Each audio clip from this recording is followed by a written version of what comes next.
favor, a la puntualidad de todas y todos, vamos a darle inicio a la clase de hoy. Esperemos a ver si la compañera Nancy Guaraceli nos apaga el micrófono. Gracias. Y le vamos a dar inicio entonces a la clase de hoy, invitando a todos a participar de estas clases, como venimos haciendo. Y hoy continúa la hermana Luz Nelly en nuestro encuentro, pero hoy nuestra oración de inicio nos la va a compartir el compañero David Sánchez. David, bienvenido. Buenas noches. Buenas noches. Buenas noches. Saludos para todos desde Barquisimeto, Venezuela. En el Buenas nombre noches. del Padre, del Hijo y del Espíritu Santo. Amén. Espíritu Santo, fuente de sabiduría y amor, que su presencia radiante disperse la sombra de la tristeza y la duda y colme las olas turbulentas de la ansiedad. Que su amor sanador libere mi corazón de la angustia y la preocupación y me llene de esperanza y renovación. Y que mi alma se sienta refrescada y renovada. Esta noche pido al Espíritu Santo que nos ilumine con sus dones para que todos los que participamos en esta bella labor podamos comprender mejor la palabra de Jesús y saberla llevar a todos los rincones donde se necesite. En el nombre del Padre, del Hijo y del Espíritu Santo. Amén. Muchas gracias por esta linda oración. Bienvenida, hermana Luz Nelly. Bueno, gracias Adri y a todos, muchas gracias por estar aquí para que continuemos con este espacio de formación. Voy a compartir pantalla. Bueno, recuerden que yo ya dejo de verlos, así es de que si ustedes tienen alguna pregunta o alguna inquietud, entonces, pues bueno, ya abren su micrófono, intervienen y vamos participando. Este ejercicio se enriquece cuando ustedes leen, investigan, traen aportes para cada uno de los libros que hemos propuesto. Saben que, pues bueno, hace 8 días vimos una primera parte, vimos a los profetas mayores, a los 4 profetas mayores, y vimos también 2 de los menores. Entonces vamos a continuar hoy viendo a los profetas menores y vamos a continuar con la dinámica que teníamos, ¿cierto? Yo les leo una partecita, un trozo de los que nos ofrece el autor, y si ustedes en el ejercicio que les planteé desde el primer día leyeron, tienen un aporte adicional, saben que pueden hacerlo. Entonces, vamos con el profeta Oseas. Nos dice que Dios es amor fiel. Esta será entonces la línea que va a acompañar o la temática que va a acompañar esta lectura y este libro en Oseas. Tiene 14 capítulos, es el más extenso de los profetas menores. Por eso está colocado en primer lugar. Predicó en el reino del norte, o sea, en Israel, poco antes de su destrucción. Es célebre por su matrimonio símbolo del amor de Dios, que es esposo, a Israel, esposa. Dios usa la familia de Oseas para ilustrar su relación con el pueblo de Israel. Cuando ordena que Oseas se case con una mujer adúltera, estaba diciendo que el pueblo le había sido infiel. A través de este profeta, Dios culpa al pueblo de varios pecados y asegura que sufrirán castigo. Cuando Dios ordena que Oseas se reconcilie con su esposa, lo hace para anunciar que llegará el día de la reconciliación de Israel. Este libro nos dicen que fue escrito alrededor de el 715 a.C. Y nos presentan también una cita corta relacionada pues con esto mismo que nos están hablando acá de Oseas 11:1-5, Entonces, si alguno tiene su Biblia a mano, recuerden si ya al ver las citas en pantalla alguien las puede ir buscando, pues podemos compartirlas. O si alguien tiene algún comentario, así como hace 8 días Maribel nos aportó varias veces con relación a los profetas que íbamos presentando, pues pueden hacerlo.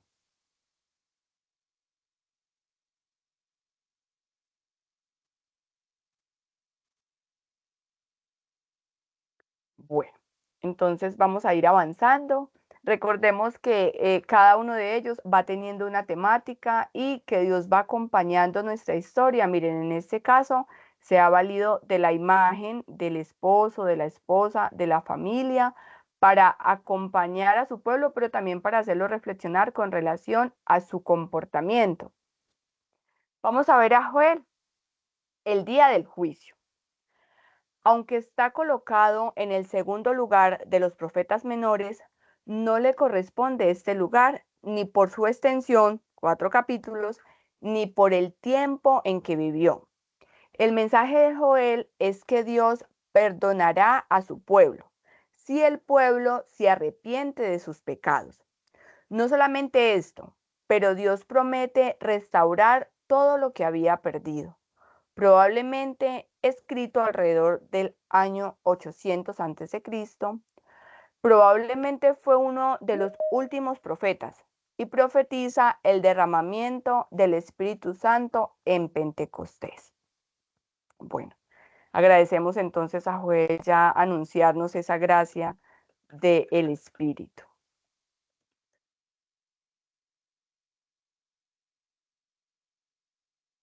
Vamos con Amós. Bueno, contra la injusticia social.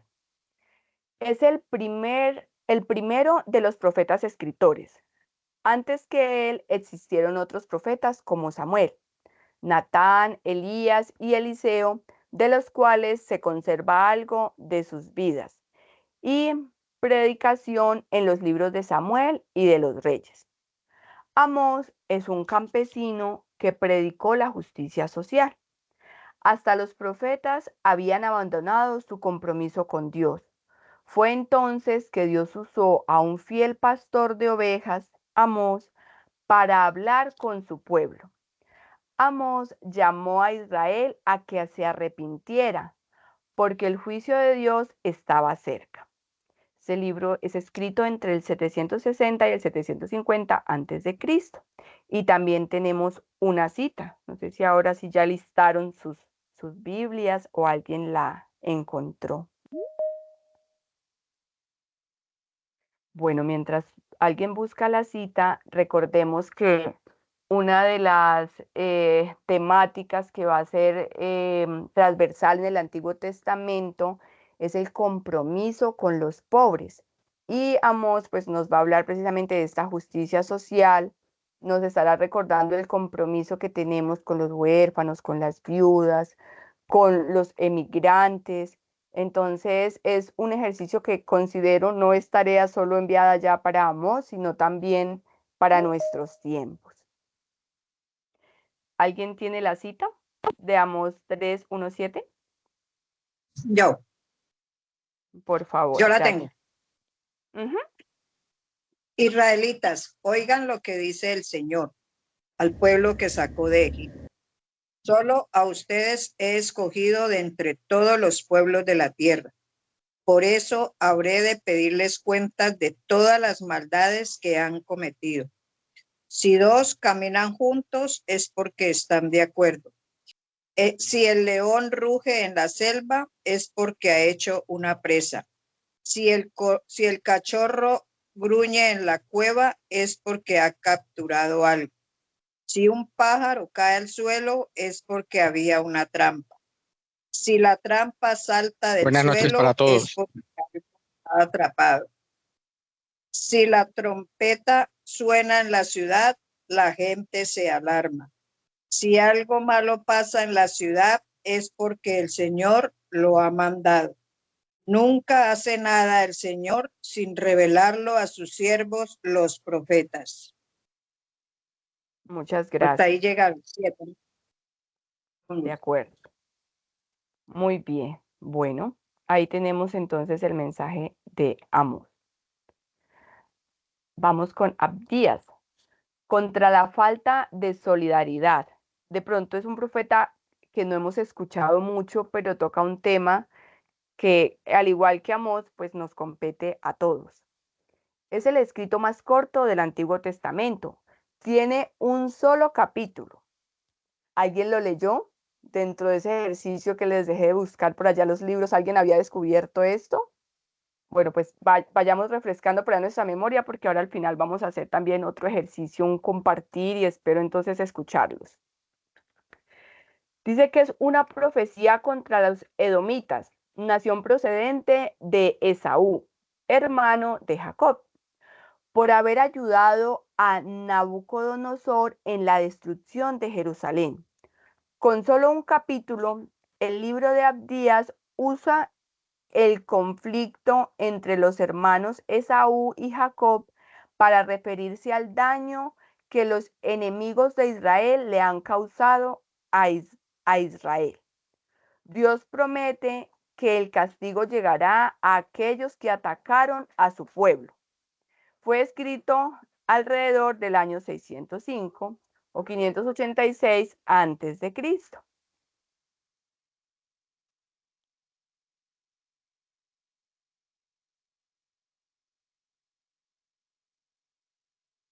Bueno, muy bien. Recuerden, si alguien tiene un aporte o algo que nos quiera agregar, lo puede ir haciendo si leyeron algo más con relación a este profeta.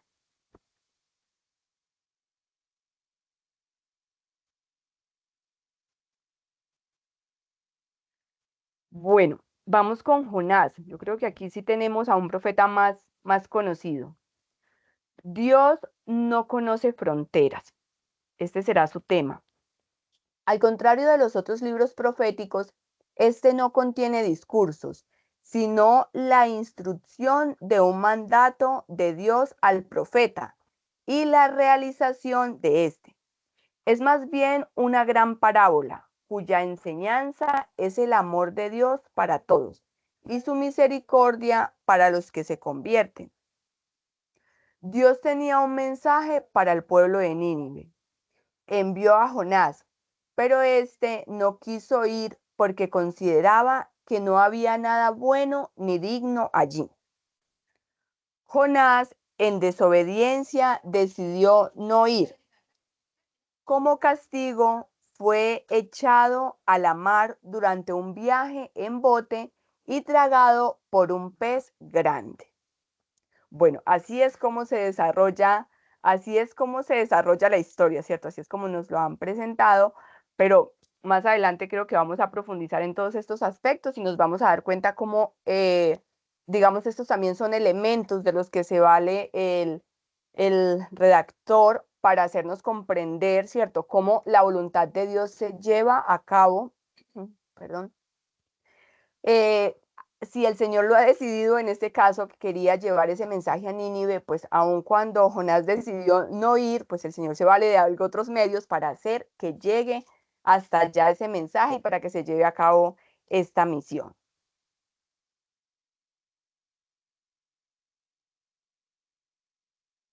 Bueno, Jonía, perdón, Jonás, Miqueas. Vamos con Miqueas, el derecho de los pobres. Con sus 7 capítulos es el cuarto en extensión entre los profetas menores, Oseas, Zacarías, Amós y Miqueas. Es contemporáneo con el profeta Isaías. Es célebre su predicción del nacimiento de Jesús en Belén.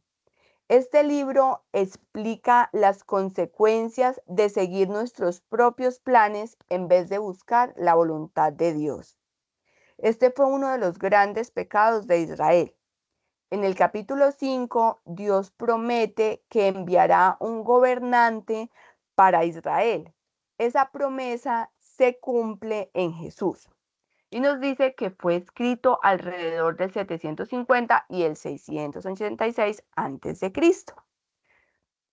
Por allí, si los que están atentos, estas citas que son más cortas las podemos ir leyendo y así yo también los voy escuchando y me imagino que yo no estoy sola de este lado. Entonces, ¿quién tiene por allá Miqueas 5 del 1 al 3. Yo la tengo, Bueno, hermana. gracias. Mas tú, Belén, Efratá, aunque eres la menor entre las familias de Judá, de ti me ha de salir aquel que ha de dominar en Israel y cuyos orígenes son de antigüedad desde los días de antaño. Por eso él los abandonará hasta el tiempo en que dé a luz la que ha de dar a luz. Entonces el resto de sus hermanos volverá a los hijos de Israel. Él se alzará y pastoreará con el poder de Yahvé, con la majestad del nombre de Yahvé, su Dios. Se asentarán bien, porque entonces se hará él grande hasta los confines de la tierra. Gracias, Padre Pedro. Bueno, igual que les he dicho en las lecturas anteriores, cada uno de los libros que hemos ido leyendo, cada uno de los profetas en este caso, nos va dejando a nosotros un mensaje, no solo este que vemos acá en negrilla, ¿cierto? Que es el que encierra todo su libro, sino también pequeños detalles a lo largo de este recorrido. Bueno, acá nos dicen que se centra, ¿cierto?, en el nacimiento de Jesús, pero también nos invita a buscar la voluntad de Dios. Si es de que es un libro corto que también les invito a leer. Bueno, vamos con Nahum. La ruina del opresor. Nahum vivió hacia el año 600, poco antes de la destrucción de la gran ciudad de Nínive. Tiene 3 capítulos. Su profecía es un canto por la destrucción de Nínive. Nuevamente Nínive, la capital de Asiria, se encuentra en rebeldía. Dios les dice que no se olvidará de sus maldades y como Él es justo, enviará un castigo contra ellos. Dios es compasivo y ofrece refugio para los que confían en Él. Dice que probablemente fue escrito alrededor del 612 a.C. Bueno, de Dios, pero también esa paternidad que nos lleva a corregirnos.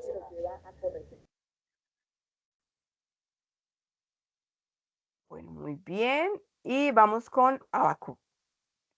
El justo vivirá por su fidelidad. Habacuc es contemporáneo de Nahum. Es el primero antes que Jeremías que se atreve a litigar con Dios. Imagínense en esto. Como diríamos nosotros ahora, los pájaros tirándole a las escopetas.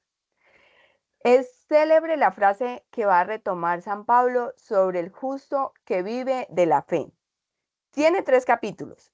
Este libro es una serie de oraciones del profeta y las respuestas que Dios le da. Tan qué bonito. Habacuc ruega que Dios actúe, pues ya no puede soportar la violencia y la inmoralidad a su alrededor.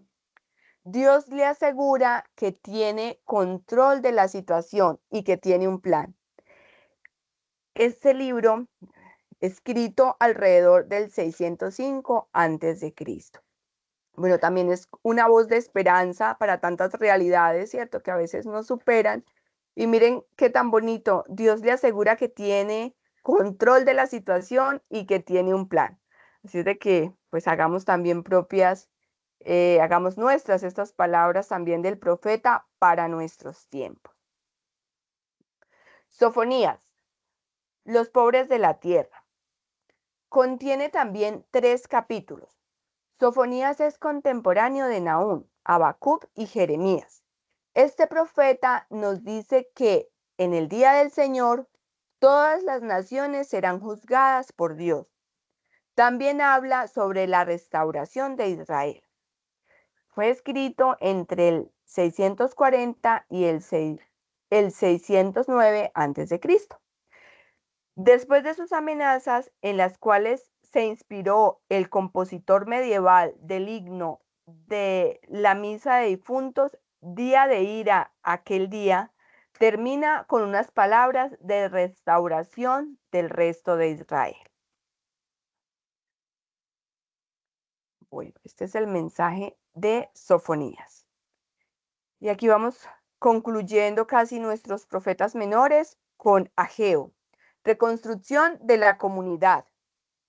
Ageo vivió los primeros años de la vuelta de la cautividad. Dios pide la reconstrucción de su templo.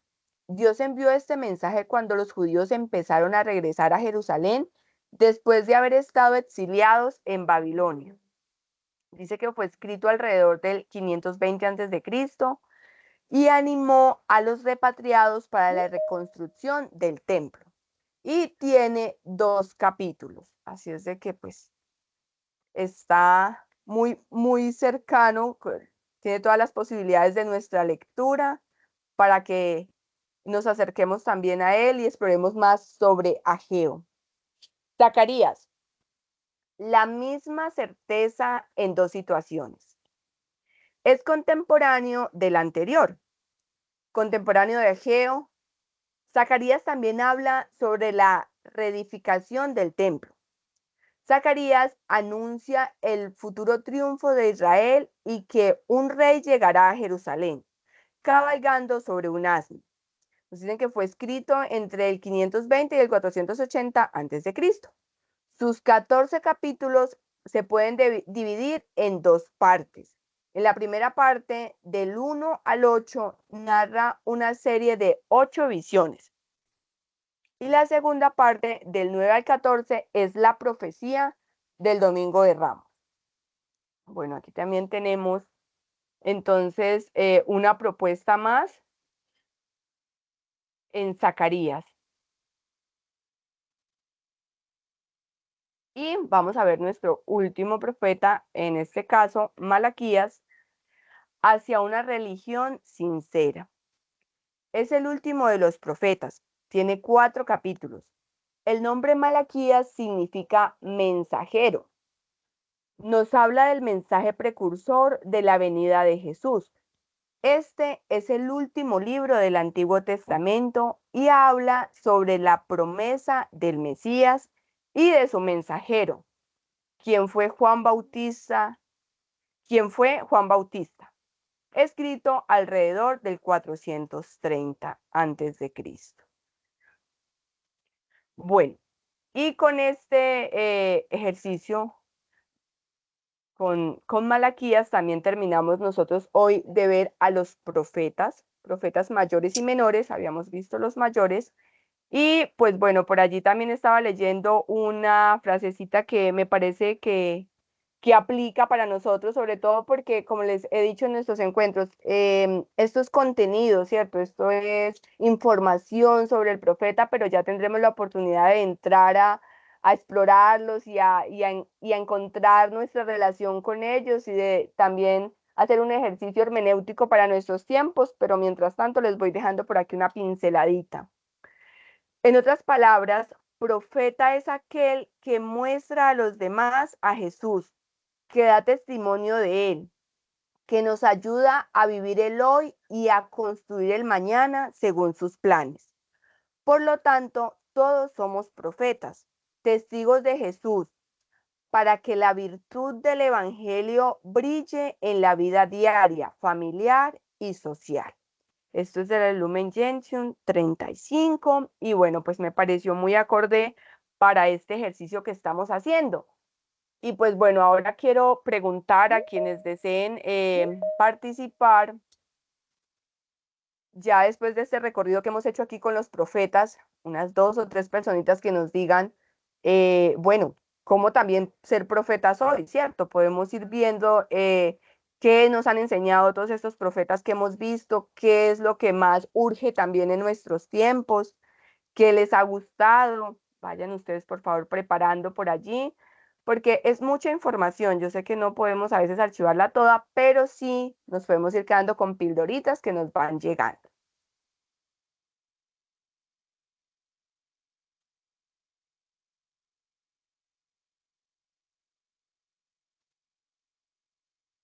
No todos al tiempo, eso sí. Veamos la palabra, Maribel.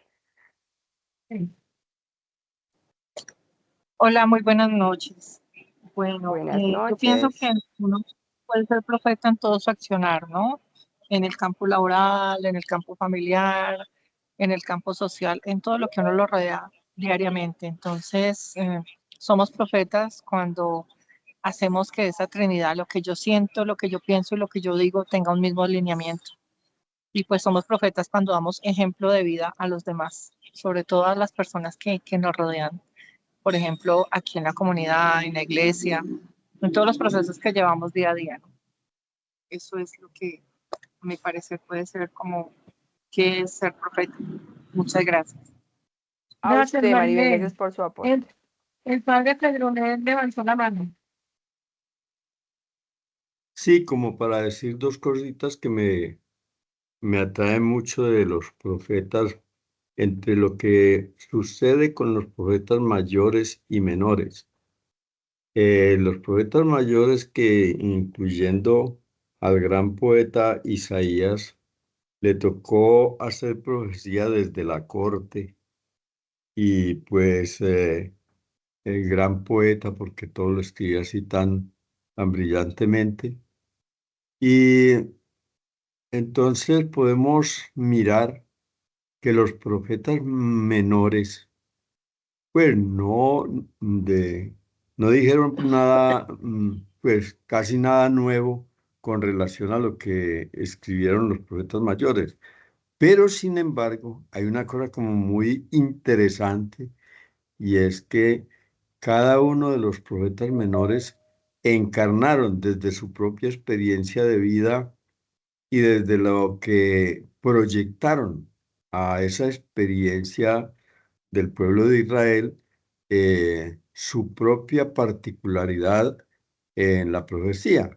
Nos recordamos, por ejemplo, un Oseas que desde su matrimonio proyectó la palabra de Dios, un Amós que desde su tarea campesina subía al norte y le rostra al rey lo que está haciendo con su pueblo. Es decir, cada uno de los profetas menores fue encarnando como su propia profecía, eh, no apartándose de lo que ya los otros profetas mayores habían dicho.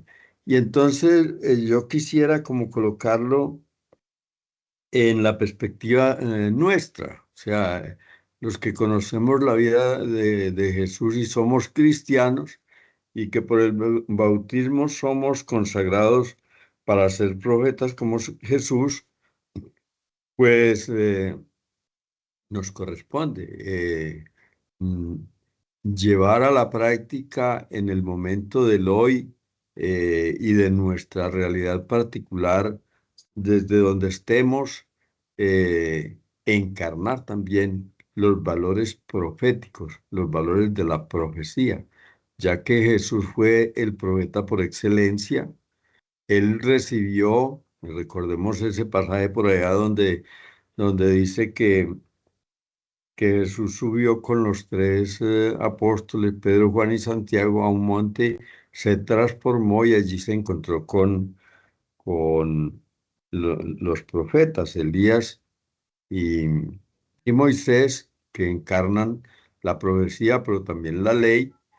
Y él como que recibió la posta de todo lo que venía del Antiguo Testamento para planificarlo como profeta y ratificarlo con su muerte y su entrega. Entonces, para nosotros, esto debe ser un legado también muy importante para establecerlo en nuestros principios y en la asimilación de los valores del Evangelio hoy.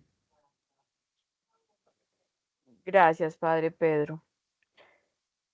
Adri, no sé si hay alguien más y si no, continuamos. Bien suena, no hay nadie más.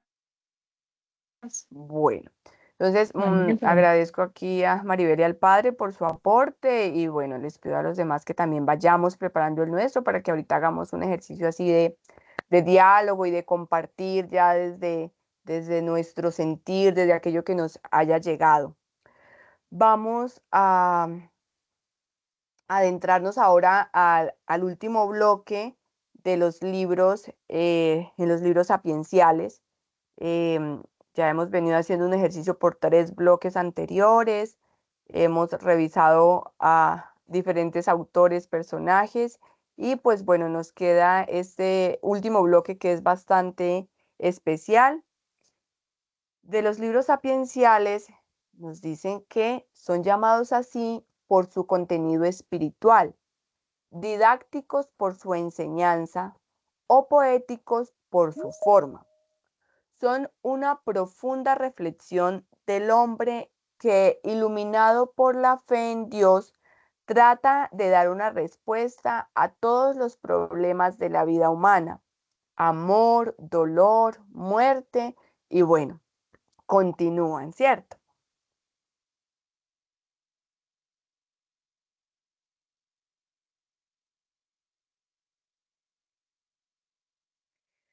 Después del destierro, cuando los sabios y el pueblo reflexionan sobre su historia, surgen los grandes temas de estos 7 libros: Job, Proverbios, Eclesiastés, Eclesiásticos, Sabiduría, Cantar de los Cantares y los Salmos.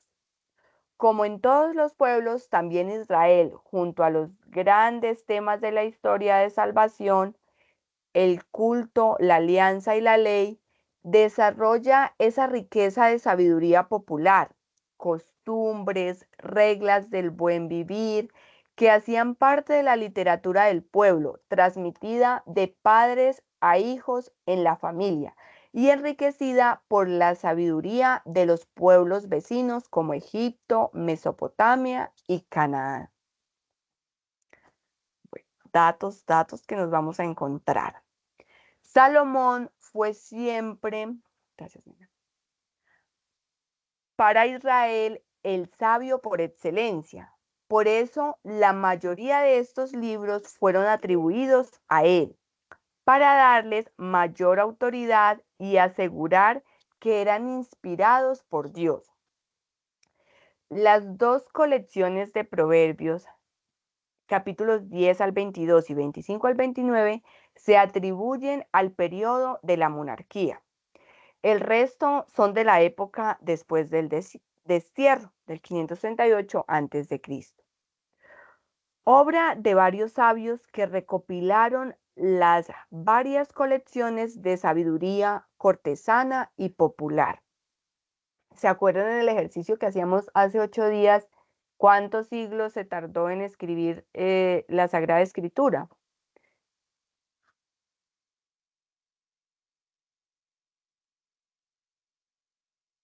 Ay Dios, he quedado sola en el recinto. Bueno, les voy a perdonar esta mientras vamos pasando ustedes allá sus notas y lo van recordando. Aquí estamos. Durante 15 siglos, gracias, durante 15 siglos y diferentes autores. Entonces aquí, por ejemplo, nos están recordando. Y también nos recuerdan algo que ya habíamos hablado, y es que nosotros utilizamos la imagen de aquel que tiene mayor representación en la memoria del pueblo, ¿cierto? Que es esa figura de autoridad, para atribuirle entonces el mensaje y los textos, en este caso Salomón. Y se me escapa, no sé, quienes estén por allí me puedan ayudar a recordar, no sé, Padre Agustín, Padre Pedro, no sé quiénes más están por allí, cómo es esa palabrita exacta que le asignamos a las personas cuando tomamos el nombre de ellos. Bueno, mientras la vamos recordando.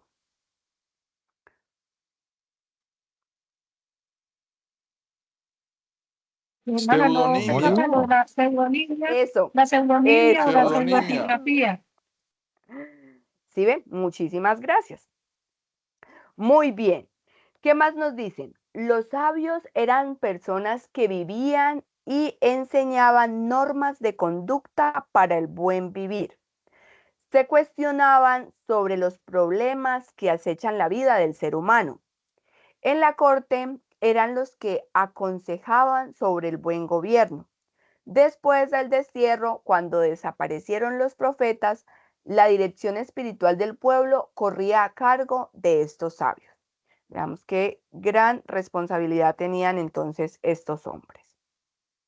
Muy bien. Entonces, todo eso es lo que vamos a encontrar en este bloque de libros. Acá tenía, como siempre les he traído por cada bloque de libros, uno de los videos que el padre Gonzalo nos comparte y que tenemos allí en nuestro movie, pero este no lo vamos a mirar hoy. Se los voy a dejar para que ustedes se antojen y entren allá y lo vean, porque quiero que pasemos a hacer el ejercicio de los libros, a leer un poquito sobre ellos y luego abramos al final con otro que sí quiero, que es un resumen del Antiguo Testamento con las 6 enseñanzas que también nos va a dar el padre Gonzalo, para que nosotros también hagamos esa recopilación de lo que han sido estos 3 encuentros y qué nos va a quedar entonces para la vida.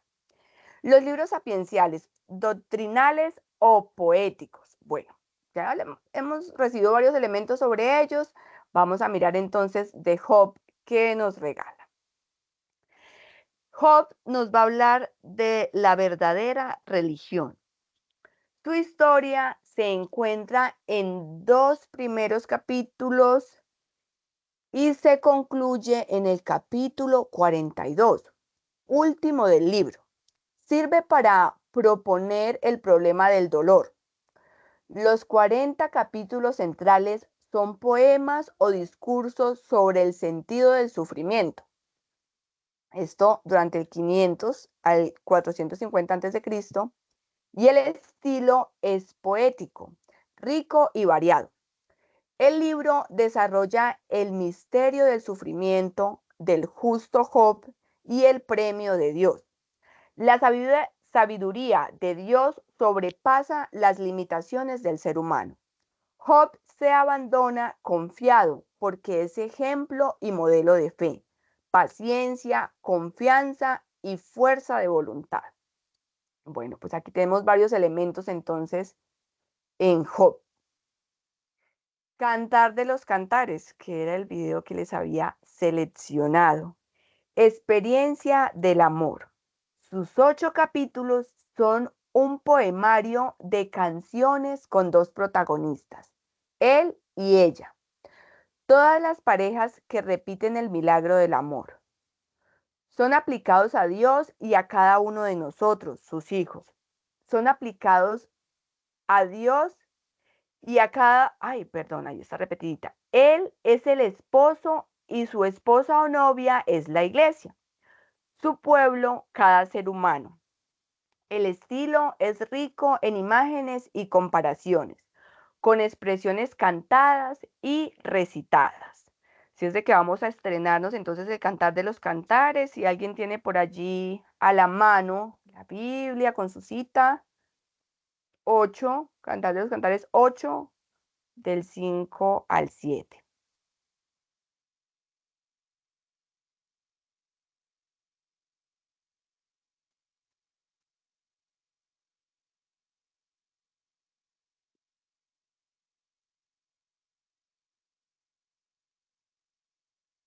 Dios mío, yo voy a pensar que no hemos traído Biblia a este ejercicio.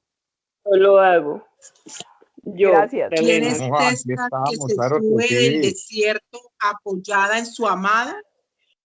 Te desperté bajo el manzano, allí donde te concibió tu madre, donde tu progenitora te dio a luz. Grábame con un sello en tu brazo, grábame como un sello en tu corazón, que el Señor es fuerte como la muerte, la pasión más poderosa que el abismo. Sus dardos son más dardos de fuego, llamaradas divinas. Las aguas torrenciales no podrán apagar el amor, ni extinguirlo los ríos. Si alguien quisiera comprar el amor con todas las riquezas de su casa, sería sumamente despreciable. Muchas gracias. Este trocito del Cantar de los Cantares también se puede unir con el Nuevo Testamento en Corintios 13, el Cántico del Amor, que precisamente nos va a hablar de eso, de la plenitud del amor. Muy bien, los salmos, la oración del pueblo de Dios. Es expresión de la experiencia humana, de la vida de un pueblo seducido por Yahvé. Son 150 cantos religiosos reunidos desde muy antiguo, desde el tiempo de Moisés, hasta después de la cautividad de Babilonia, compuestos por David y varios profetas, sabios y poetas. La palabra salmo significa himno para recitarlo con música. Vean pues, aquí a todos los cantores, bienvenidos, himnos para recitarlos con música. Le decía yo a Adriana que hoy, ahorita en el espacio, si Dios quiere, el descansito, vamos a colocar un salmo precisamente para que lo escuchemos. Y bueno, me imagino que nosotros tendremos nuestros salmos de preferencia. Normalmente tenemos por allá el Salmo 91, tenemos el Salmo 23, que es muy conocido, el Salmo 50, mejor dicho, ¿cierto? Entonces miren que ha sido la oración del pueblo de Dios. Los salmos son toda esa expresión del pueblo, pero de una forma muy linda, cantada, como nos lo presentan acá, a través de himnos, para recitar con música. Bueno, el libro de la sabiduría. La sabiduría es un don de Dios. Es el libro que se escribió en el último siglo, antes del nacimiento de Jesús. Fue escrito en griego, de autor desconocido. En sus 19 capítulos se exalta la sabiduría divina, que Dios quiere comunicar a las personas que la buscan y la piden. Es un desarrollo progresivo de ideas, construcciones muy elaboradas, juegos de palabras. Además, por aquí hay más elementos, los capítulos del 1 al 5 tienen la relación entre la sabiduría y la justicia. Para quienes se animen a leerlos, estas van a ser las temáticas. Del 6 al 9, la excelencia de la sabiduría. Del 10 al 19, la sabiduría en la historia del pueblo. El autor meditó profundamente en la escritura, la ley y los profetas. En el libro de la sabiduría, Dios es también providencia. Y pues bueno, tenemos aquí varias citas para que podamos profundizar. Y un detalle más con relación a este libro. Si la moral es la ciencia de lo que debemos hacer, la sabiduría es el arte de hacerlo con agrado y con fruto. Veamos esto tan espectacular. Temer ofender a Dios nuestro Padre y guardar sus mandamientos con amor filial, este es el fruto de una verdadera sabiduría. Bueno, aquí tenemos uno de los dones también, ¿cierto?, del Espíritu Santo.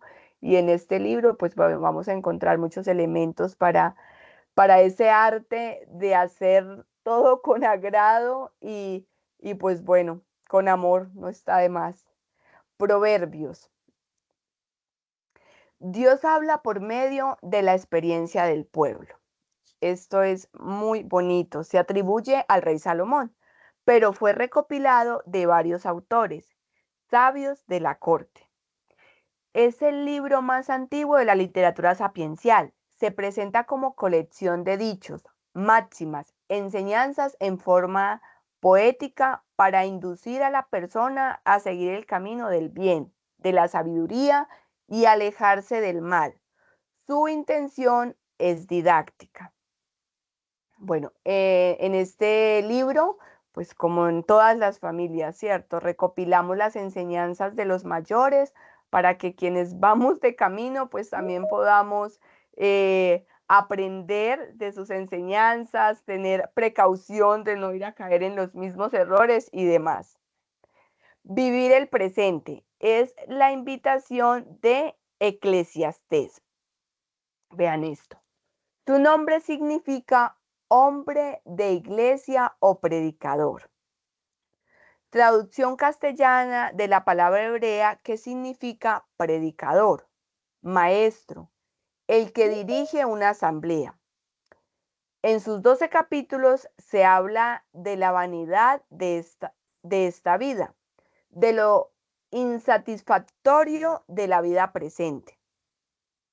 Es inútil ilusionarse con lo que ofrece esta vida que es pasajera. De autor anónimo. El libro es una reflexión filosófica sobre la vida y sus aspectos más problemáticos. Su contenido es teológico y espiritual, con el fin de mostrar el valor de la vida humana y el camino para adquirir la felicidad y la sabiduría. Hace referencia al Dios creador y juez. Termina el libro con una invitación. Después de todo lo dicho, teme a Dios y observa los mandamientos, porque Él va a tomar cuenta de todas nuestras acciones y conocerá todo lo que está oculto, sea bueno o malo. Bueno, en pocas palabras, entonces nos invita a llevar una vida con transparencia. Y Eclesiástico, lucha por conservar la identidad. Este libro extenso de 51 capítulos fue escrito poco antes de que comenzaran los sucesos de que se habla en los libros de los Macabeos, hacia el año 200 a.C. En él se recogen y se actualizan las enseñanzas del pueblo de Israel. Fue escrito por Jesús ben Sirá y por eso se llama también Sirácida. Bueno, aquí entonces tenemos ya la conclusión, ¿cierto?, de nuestro bloque de libros sapienciales, doctrinales o poéticos.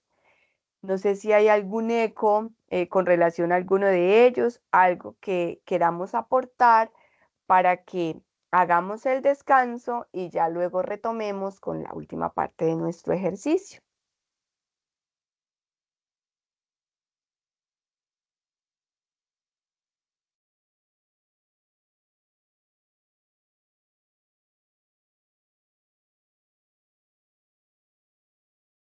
Bueno, entonces vamos entonces al descanso, como dice entonces la hermana, por si hay alguna pregunta, diferente es el tema, bien puedan.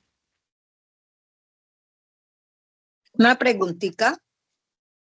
Bien pueda, Patricia. En uno de estos libros es Eclesiastés o Eclesiástico, es el libro que no aparece o no reconocen los hermanos separados, que no figura en su Biblia.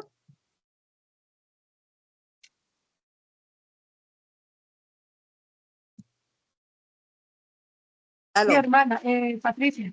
Patricia, sí, ese es uno de los libros deuterocanónicos que de pronto ellos no tienen en cuenta, que es el Eclesiástico. El Eclesiástico. Ya, correcto. Gracias.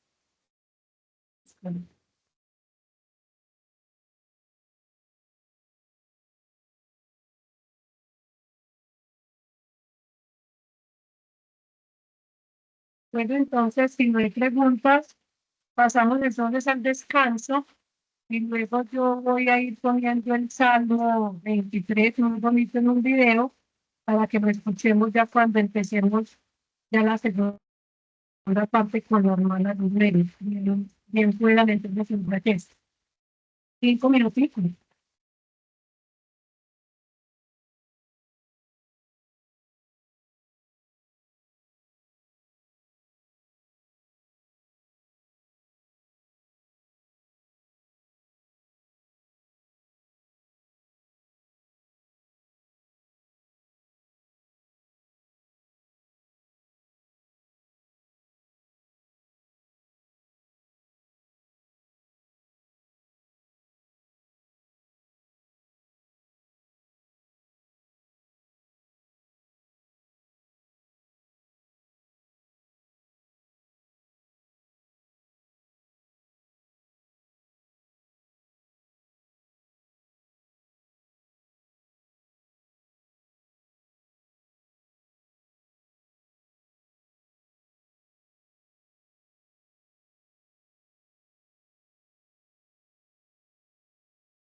Hermana, el Salmo.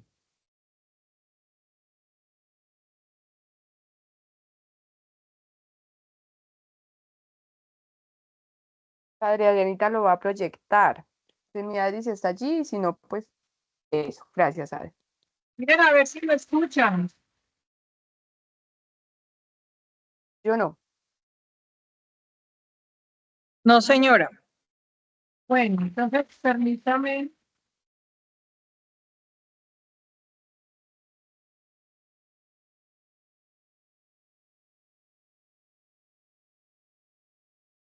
Enseguida se lo vuelvo a compartir para poder mirar el audio.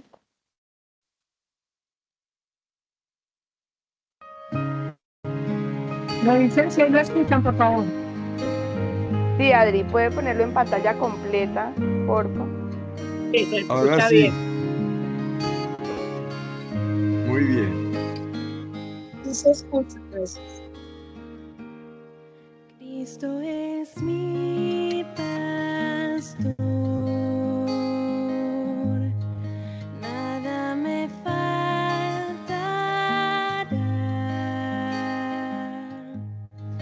En delicados pastos me hará descansar y me pastoreará. Mi alma confortará, me guiará por sendas de justicia, aunque ande en valle de sombra de muerte, no temerá mi corazón, porque yo sé que tú estarás conmigo. Me infunde aliento tu vara y tu callado, oh Señor. Tú estás conmigo. Mesa prepararás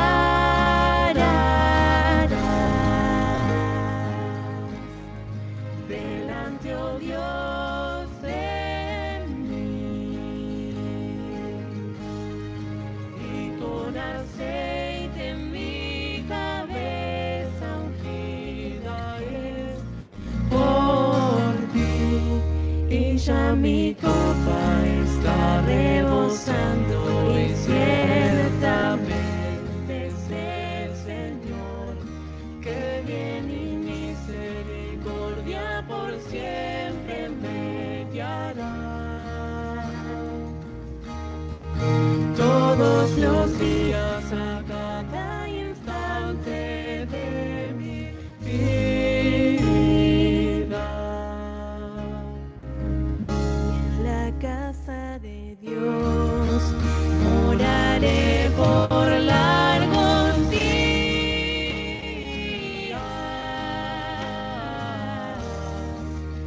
Moraré por largos días.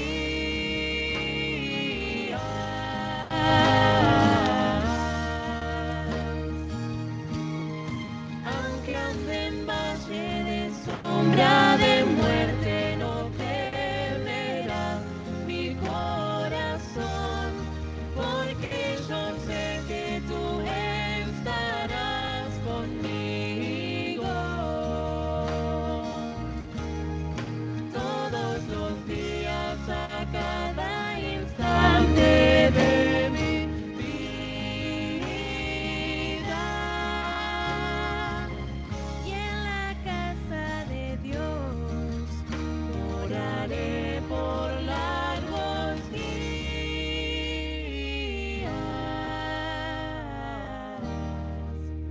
Moraré por largos días.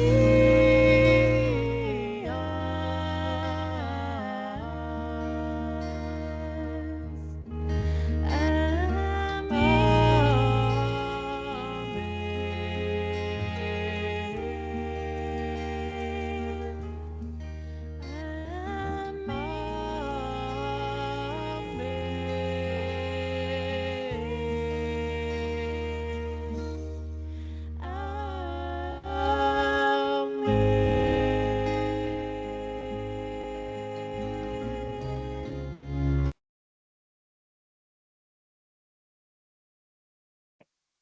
Bueno, Diana, muchas gracias.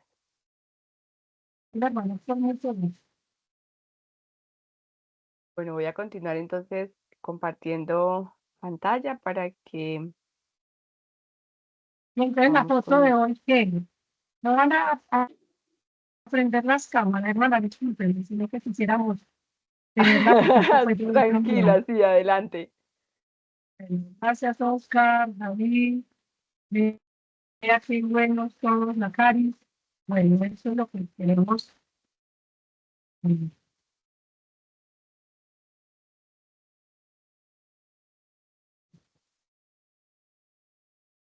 Vamos a ver, y yo no prendo la luz. ¿Sí? Entonces, vamos a comenzar. Bueno, eso no vive, como dice. Qué bonita, eso, así es. Bien, permítame otra, porfa. Paso. Muy bien, muchas gracias. La hermana bien suelta. Gracias a todas. Bueno, Adri, muchas gracias. Sí, gracias a Doctor todos aquí Mary, por cooperar con su ejercicio. No, padre, yo ya perdí mi presentación personal a esta hora, ya no. No actos para las cámaras. Bueno, eh, como les decía, había dejado el ejercicio de resumen, ¿cierto? Del Antiguo Testamento con estas 6 grandes herencias que nos va a compartir el padre Gonzalo a través de este video y que pues, como les he venido diciendo, son más pildoritas. Estos son elementos teóricos, porque yo quiero que después de este video, si Dios quiere, podamos compartir lo que cada uno hemos también dejado, lo que nos va a quedar como herencia de estos 3 encuentros y de este ejercicio que venimos realizando. Entonces, pues bueno, yo ya le di por allá el sonido, yo espero que esto funcione. Igual me avisan cuando empiecen a escucharlo, si se escucha y demás.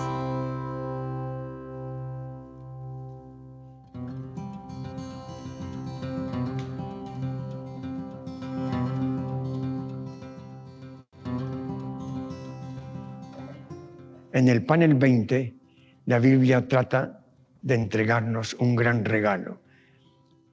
Y por eso nos preguntamos, ¿cuáles serían las principales ideas, los principales temas para nuestra reflexión? Que nos deja una lectura del Antiguo Testamento y encontramos para nosotros 6 temas de suma importancia. El primero, el tema de los pobres. El segundo, el tema de la justicia. El tercero, el tema de la teología plural. El cuarto, el tema de la profecía en manos del pueblo. El quinto, el tema de la resurrección. Y finalmente, el sexto, el tema de la mujer renovada. Acompáñeme a visualizar estos temas.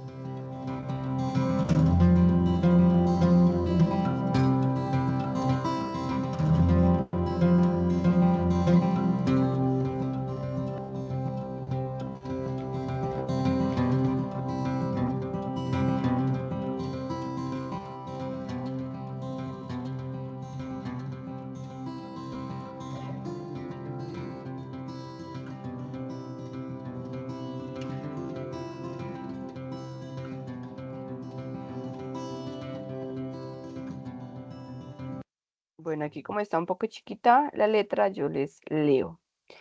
El primer testamento nos regala estas 6 herencias, vea, para los que de pronto quieran tomar nota de una vez. El primero, el pobre. Mediación de humanización y lugar teológico. Segundo, la justicia, armonía comunitaria, que construye sociedad sin pobres permanentes. Tercero, la teología plural. 4 teologías diferentes, la yavista, la eloísta, la sacerdotal y la deuteronomista, que dialogan y se enriquecen mutuamente, le dan unidad a lo diverso y son ejemplo de pluralismo. Cuarto, las escuelas deuteronomistas defensoras del pensamiento profético y de la justicia. Quinto, la resurrección, pensada como plenitud de humanización. Y por aquí no veo ya. Sexto, finalmente la mujer del cantar, con derechos, libre. Aquí está.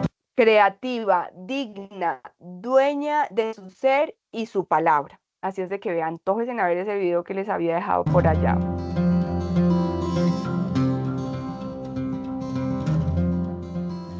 Entramos al panel 20, que nos habla de 6 grandes regalos o 6 grandes herencias que nos deja el Primer Testamento.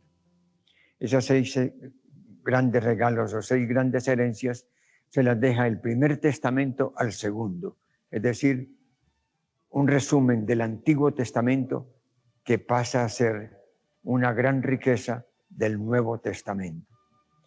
¿Cuáles son esas 6 riquezas? Aquí señalamos la teología plural. Teología plural es cuando alguien compone un relato lleno de teología, pero en ese relato hace dialogar las diversas tendencias o escuelas teológicas. El Antiguo Testamento, como característica, no está compuesto por una sola escuela teológica. Hay 4 escuelas tradicionales, famosas, descubiertas por los peritos.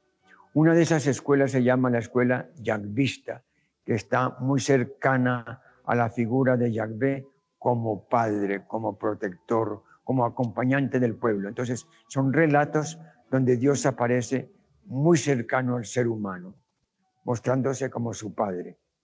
Pero hay relatos que esta cercanía de Dios la ven peligrosa por la confianza que coge el hombre frente a Dios y porque no ataca el pecado directo. Entonces apareció la teología del eloísta, que es un Dios, pero ya no tan cercano al hombre, así como en el yahvista, el Dios cercano lo perdona, lo ama, lo mima.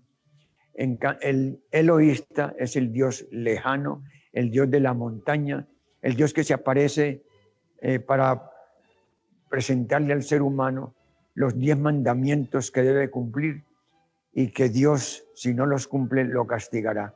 Por eso el eloísta es el Dios más bien, muchas veces hasta castigador, exigente, que a ese ser humano tan mimado por el yahvista lo pone en su punto, porque también ese ser mimado tiene que ser un ser juzgado, y eso hace el Dios eloísta. Tendríamos ya 2 escuelas.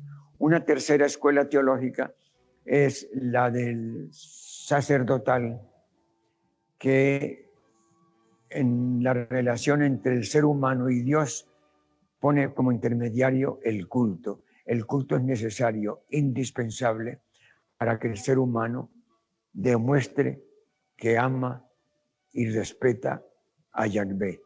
Y por eso el sacerdote, que es el que maneja el templo, es el que pone también una teología en la cual lo cultural, lo religioso, tiene un puesto importante en todos los relatos. Y finalmente queda una cuarta escuela, la deuteronomista. Así como Yahvé es el cercano al ser humano, como Elohim, él es el que juzga al ser humano, y así como la religión tiene que hacer parte del proceso humano, dándole la debida importancia a la misma, queda una cuarta escuela que reivindica lo que en nosotros ha quedado pálido, la justicia social. Y esa se llama la escuela deuteronomista.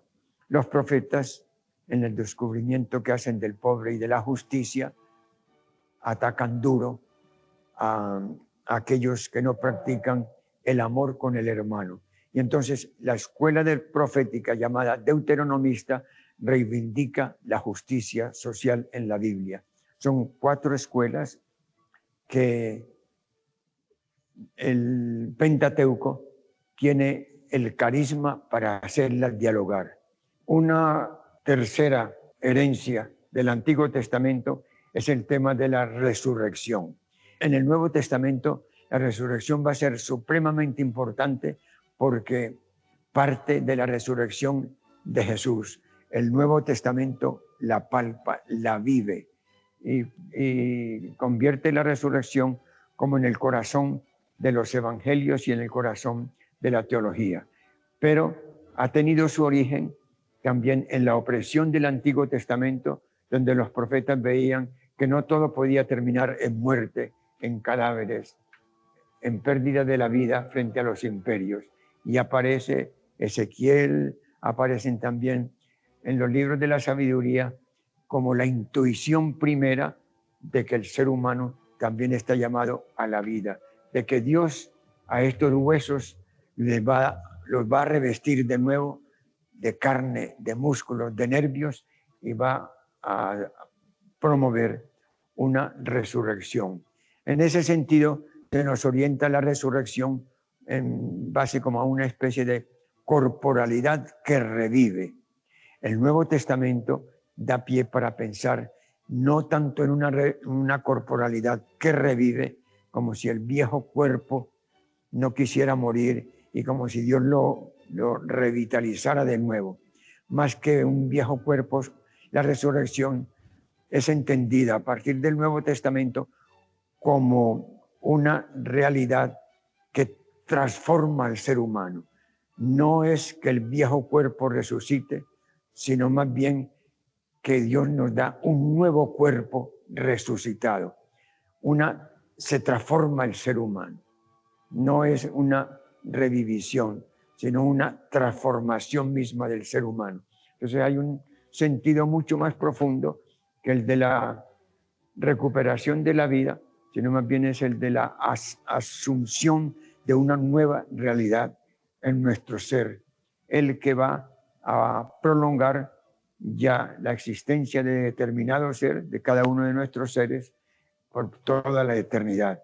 Eso es la repercusión que tiene el tema de la resurrección hacia el Nuevo Testamento. Vale la pena que nos centremos un momentico en este regalo que también el Antiguo Testamento nos lo deja para el Nuevo. Se trata de la carta desde la diáspora judía, la famosa carta de Elefantina, donde se pide a los persas reconstruir el templo. Se lo piden los israelitas y les prometen indulgencias. El tema de la indulgencia es un tema mayúsculo a lo largo de la historia cristiana, sobre todo a partir de la Edad Media. En ese sentido, veamos cómo algunos le ponen la paternidad de la indulgencia en esta carta de Elefantina de la diáspora judía. ¿Qué dice esa carta? Como los judíos le pidieron a los persas reconstruir su templo, para motivar a los persas de esta reconstrucción, ellos le mandan una carta. Entre otras cosas, les dicen ellos a los persas: ahora tus siervos Yedonías y sus compañeros y los judíos todos, ciudadanos de Yahvé, te hablan así: si a ti, Señor nuestro, te place, pon tu pensamiento en aquel templo para reconstruirlo, pues que no se nos permite reconstruirlo. Si lo reconstruyes, en tu nombre se ofrecerán ante el altar de Dios Yahvé sacrificios de alimento, de incienso y de fuego. Y nosotros oramos por ti en todo momento, nosotros y nuestras mujeres y nuestros hijos y todos los judíos que aquí están, para que suceda que aquel templo sea reconstruido. Y ojo a lo que le añaden: y adquirirás mérito ante Yahvé, Dios del cielo, más que un hombre que le ofrezca sacrificio de fuego y de sangre por valor de 1000 talentos. Aquí está como un equivalente de la plegaria de la oración, que equivale a un sacrificio que tiene un precio de dinero, 1000 talentos. Entonces, toda esa teoría que hizo también que Lutero reaccionara frente a ella, que en realidad ha tenido momentos muy duros en la historia de la Iglesia, pero pareciera que la Iglesia de hoy le ha perdido como importancia por la presencia de una teología nueva en el mundo cristiano. Y entonces, en ese sentido, ya las indulgencias han ido mermando, pero quedan en el fondo siempre como un peligro donde podemos negociar la gracia a base de dinero. Yo doy dinero para que se me perdonen los pecados, doy dinero para no sufrir en el purgatorio, doy dinero para obtener gracia. Y eso no es correcto. Ha habido momentos en que esto ha estado muy presente en la Iglesia. Pareciera que en este momento no es de la importancia que tuvo antes en la historia de la religión. Pero queda aquí ese testimonio para que no caigamos en la tentación de negociar con la gracia nunca en nuestra vida. Bueno, las 6 herencias entonces del Antiguo Testamento, y quiero cerrar este ejercicio pues ya para quitar la presentación, porque también nuestro padre Claret nos ha dejado una herencia. Acá tenemos una frase con la que se cierra el documento que me pareció muy bonita, y es que Claret centró su vida en la Eucaristía y en la palabra, que es el pan del entendimiento. Entonces, con esta frase, pues terminamos este ejercicio teórico, y pues quiero invitarlos ahora sí a que sean ustedes quienes se tomen el micrófono y quienes nos puedan compartir. Vean, hace 8 días hicimos un ejercicio ceñido a lo teórico que veníamos viendo, ¿cierto? Perdón.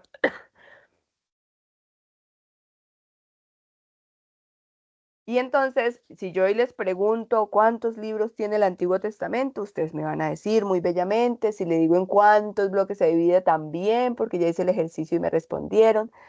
Pero todo eso lo encontramos, como ustedes ya vieron, en documentos que van a estar por todas partes. Pero, ¿qué es lo que se va a quedar para nuestra vida? Eso sí es lo que cuenta en este instante. La presentación se la vamos a mandar, los documentos los van a tener todos, pero qué rico que pudiéramos escuchar algunos de ustedes, así con ese mismo título que le ha dado el padre Gonzalo al cierre, con esas herencias que nos deja a nosotros el Antiguo Testamento. Los escucho.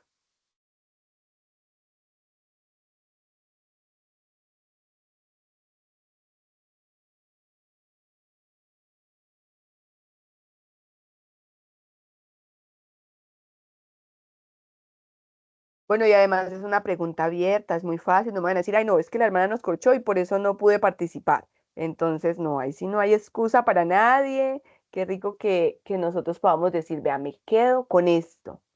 Vean nomás la pregunta que nos hacía también ahí el padre Gonzalo en el video. ¿Cuál de estas 6 herencias es la más urgente hoy?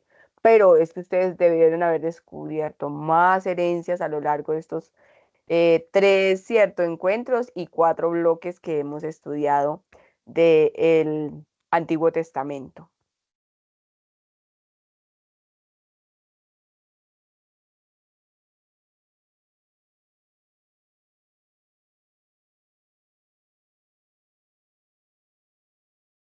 Ya uno.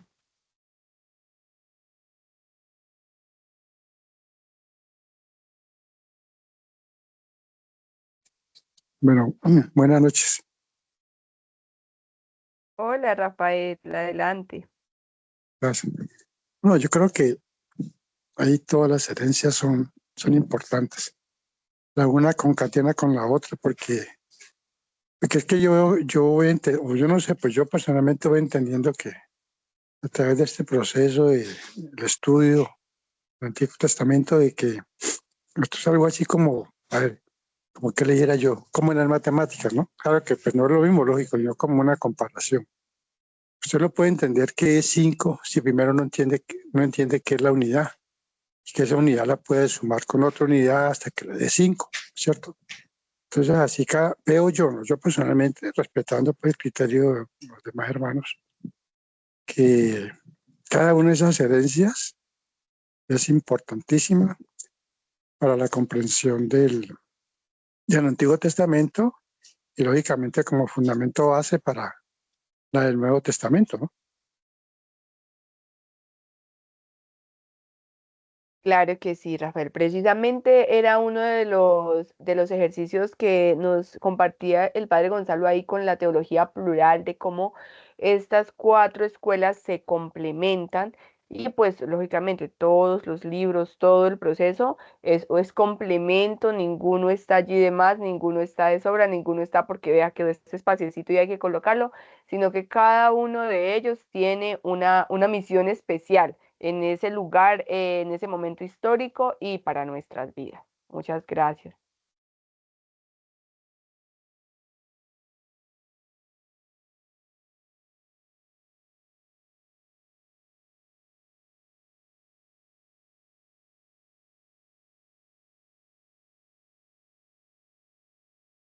Y el Bueno, más nos va a compartir alguna pregunta o experiencia. Bien pueda, Patricia. Aquí estoy. A ver, yo veo lo hermoso que nos dejan las enseñanzas de los profetas, los mayores y los menores, ¿no? Que vemos que son personajes escogidos por Dios precisamente para transmitir el mensaje. Entonces, ahí debemos recordar, nosotros con el bautismo nos hacemos sacerdotes, profetas y reyes. Entonces, a semejanza de esos profetas escogidos por Dios para enviarnos los mensajes, tenemos como una directiva, una dirección del interés de ellos, como que cada uno aportó, por ejemplo, uno se dedicó como, por ejemplo, el derecho a los pobres de la tierra, y así sucesivamente. Cada uno se fue como digamos, como un legado, ¿no? Ir enseñando. Entonces, a semejanza de ellos, a nosotros nos dejaron el legado para nosotros continuar esa tarea de los profetas. Entonces sería lo ideal, ¿no? Que a medida que tenemos este aprendizaje y vamos como escudriñando esa parte tan bonita, nos deje como esa semilla ahí para nosotros seguir esa tarea de los profetas.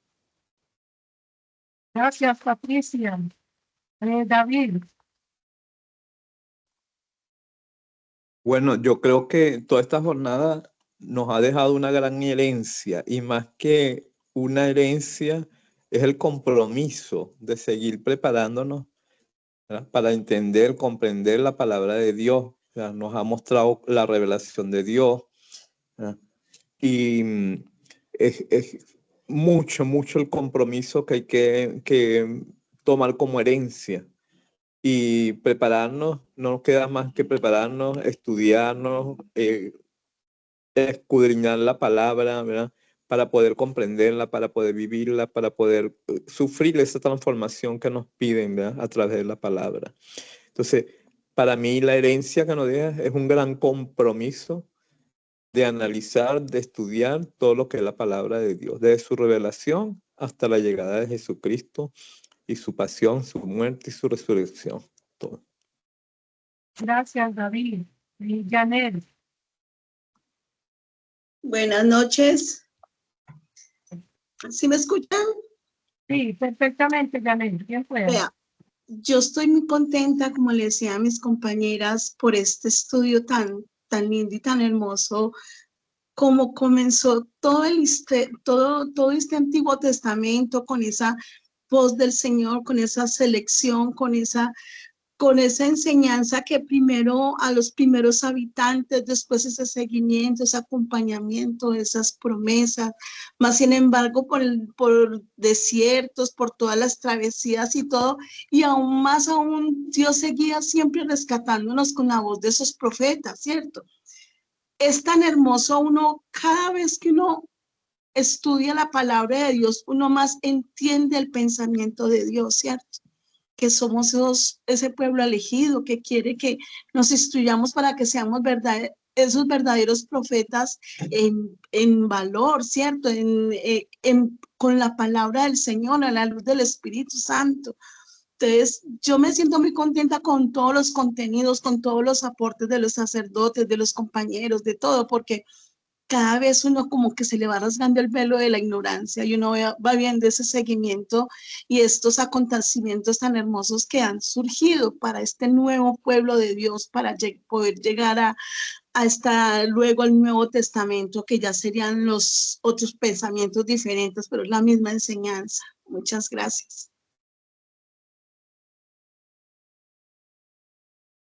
Gracias, Janet. Sí, gracias, hermana. Gracias, Janet, y a todos, a David, a todos los que participaron en las preguntas, en las respuestas, a la hermana Luzmeri, muchas gracias. Ya estoy aquí enviándoles al WhatsApp el material trabajado por ella en estos 3 encuentros. No me queda sino gratitud, tanto para la hermana como ustedes que desean esta noche. Esperamos que con la ayuda de Dios nos veamos la próxima semana. Y que Dios y la Virgen me nos acompañe. Y de verdad que estoy muy, muy emocionada con todo esto. Como dijo Janet, nos ha quedado mucho y las herencias de las que habla Rafael y David, muy amables. Que Dios y la Virgen me nos acompañe. Y no sé si tienen más preguntas. Y ya les estoy enviando entonces el material. Ya que la hermana me lo envió.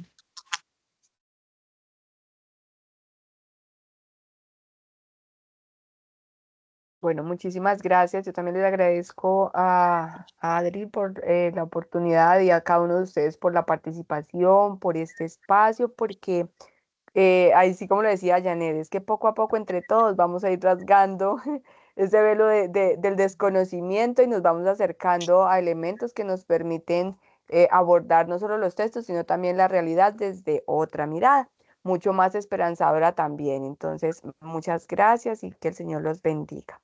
Amén, y a usted también, hermanos. El Señor me los acompañe. Nos vemos la próxima semana con la ayuda del Señor. Dios me los bendiga. Buenas noches para todos.